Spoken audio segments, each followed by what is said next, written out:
Baik, Assalamualaikum warahmatullahi wabarakatuh. Om Swastiastu, Namo Buddhaya, salam kebajikan.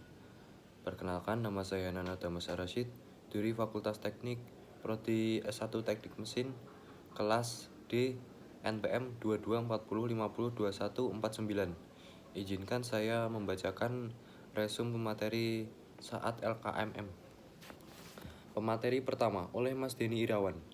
Latihan keterampilan manajemen mahasiswa pradasar melatih diri kita untuk memanage waktu.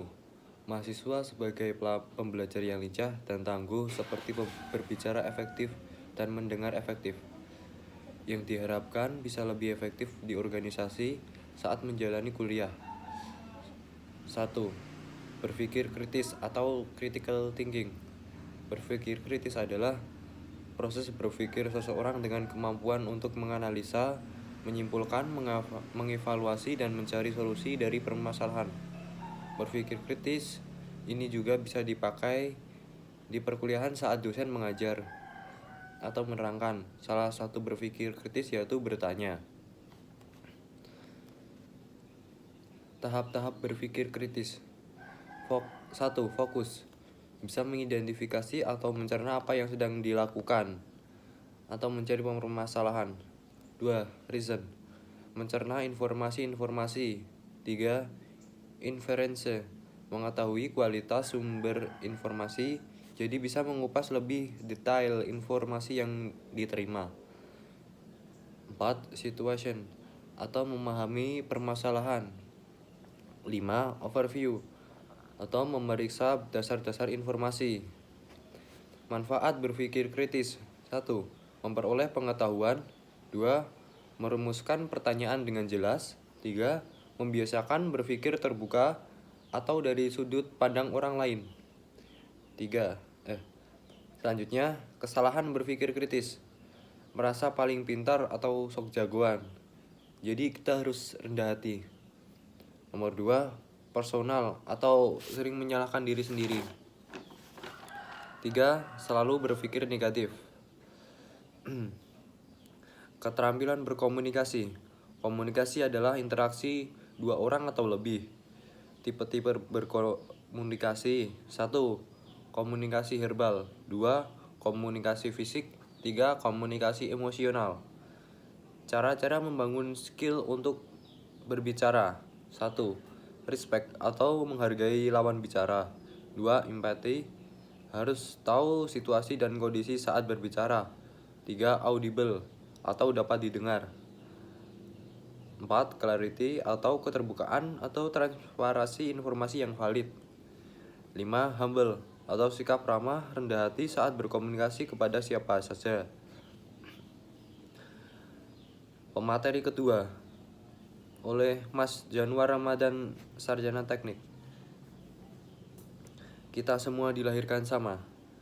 Yakin dengan sarjana, hidup kita bakal lebih baik. Karena dengan sarjana akan membawa kita ke jalan menuju kesuksesan. Kita sedang berada dalam masa transisi. Jadi kita harus bisa bertanggung jawab pada diri kita sendiri.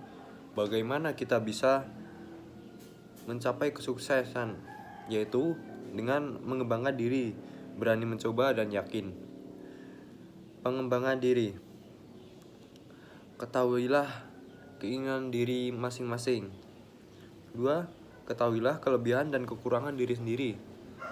4. Tahu apa yang harus dilakukan. 5. Evaluasi diri.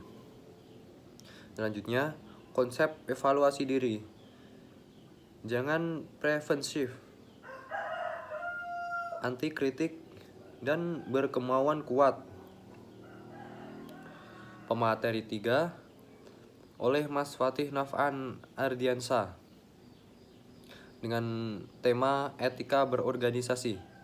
Dalam berorganisasi kita harus mengetahui etika berorganisasi, atau setiap tempat adalah sekolah dan setiap orang adalah guru.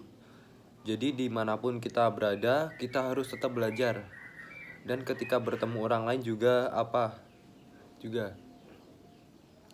Apa itu etika berorganisasi? Etika adalah suatu sikap dan perilaku dalam suatu perkumpulan atau wadah bagi sekelompok orang yang terstruktur. Apabila organisasi tidak mempunyai struktur, bisa disebut organisasi. Bisa disebut organisasi karena dalam sebuah organisasi harus mempunyai pemimpin dan terstruktur. Manfaat berorganisasi dapat menambah wawasan, bisa memanage waktu, menambah relasi, bisa melatih soft skill atau hard skill, dan rasa tanggung jawab. Etika berorganisasi di jurusan Teknik Mesin. 1. Loyalitas. 2. Solidaritas. 3. Mampu menerapkan 5S atau senyum, salam, sapa, sopan, santun. 4. Rasa tanggung jawab. 5. Jujur saling terbuka.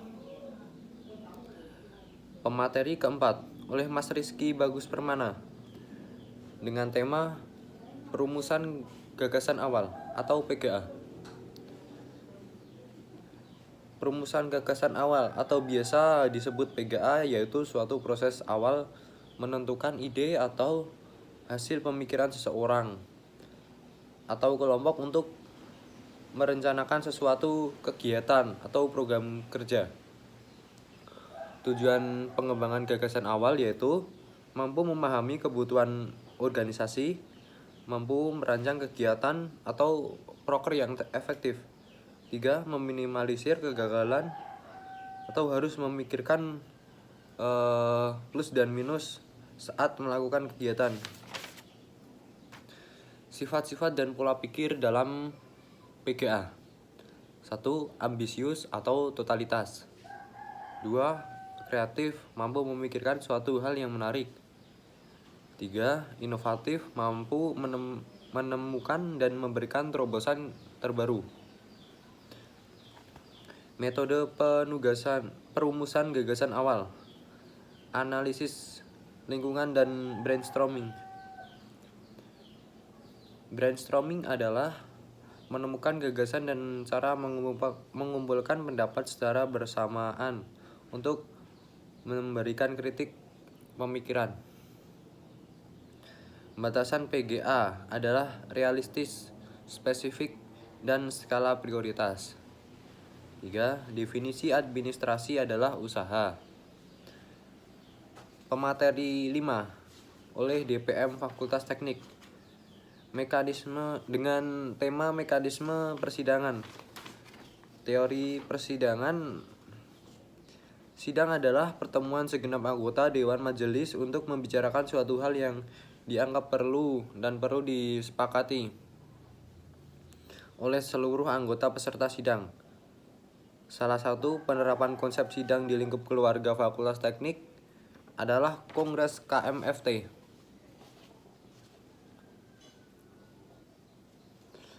Macam-macam sidang. 1. Sidang pleno yang dapat dihadiri oleh peserta untuk membahas dan merumuskan. 2. Sidang komisi, pertemuan formal untuk berdiskusi tentang topik tertentu yang lebih spesifik. 3. Sidang paripurna. Ini bisa dihadiri oleh semua peserta untuk mengesahkan hasil-hasil.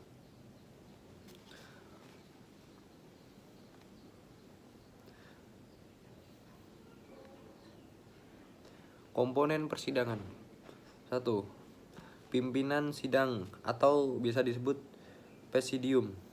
Pimpinan sidang 1 atau bisa disebut presidium 1. Pimpinan sidang 2 atau bisa disebut presidium 2. Pimpinan sidang 3 atau bisa disebut presidium 3.